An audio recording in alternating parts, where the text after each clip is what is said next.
Hello বন্ধুরা, নমস্কার। আমার রান্নাঘরে তোমাদের স্বাগত। আমি আজকে বেগুন পোড়াবো। তা কিভাবে আমি কাঠের উনুনে পোড়াবো তোমাদের আমি দেখাবো। আমি সবার প্রথমে বেগুনটা ধুয়ে মুছে নিয়েছি। এবার তেল মাখিয়ে নেব।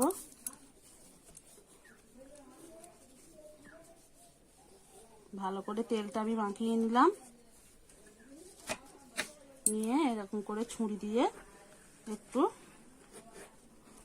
ফুটিয়ে ফুটিয়ে দেবো।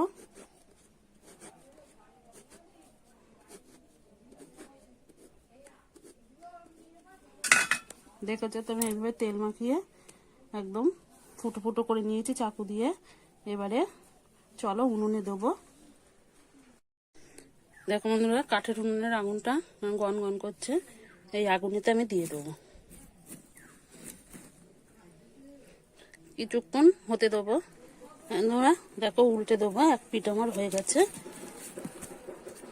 দেখতেই পাচ্ছ। উল্টে দিয়েছি, আবার কিছুক্ষণ হতে দেবো।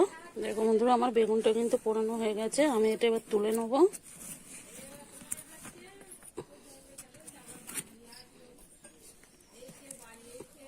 দেখো আমি এই তুলে নিয়েছি।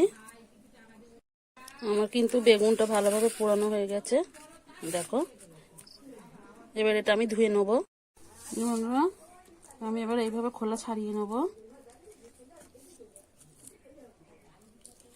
এইভাবে আমি সব খোলাগুলো ছাড়িয়ে নেবো, পরিষ্কার করে নেবো। দেখো বন্ধুরা, ছাড়িয়ে নিয়েছি পরিষ্কার করে।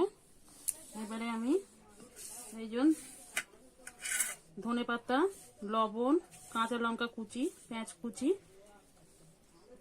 দিয়ে মাখবো।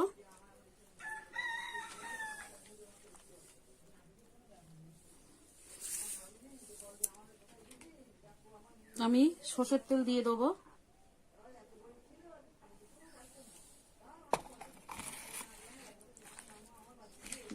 দিয়ে আমি ভালোভাবে মেখে নেবো।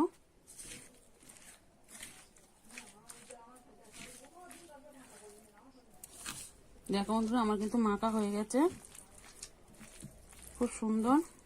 সবকিছু দিয়ে মেখেছে তো, ভালো একটা গন্ধ বেরাচ্ছে। এটা কিন্তু শীতকাল, হালকা হালকা শীত পড়ে গেছে। এই বেগুন পোড়াটা কিন্তু গরম ভাত দিয়ে বা তোমরা রুটি দিয়ে ভালোভাবেই খেতে পারবে। তো এইভাবে পুড়িয়ে যদি এইভাবে মেখে তোমরা খাও, কিন্তু খেতে ভালো লাগবে। একবার বাড়িতে করে দেখতে পারো কেমন লাগে। একবার করে অন্তত বাড়ি খেয়ে দেখো। যদি আমার এটা ভালো লেগে থাকে, তাহলে আমার একটা সাবস্ক্রাইবার করে আমার পাশে থেকে।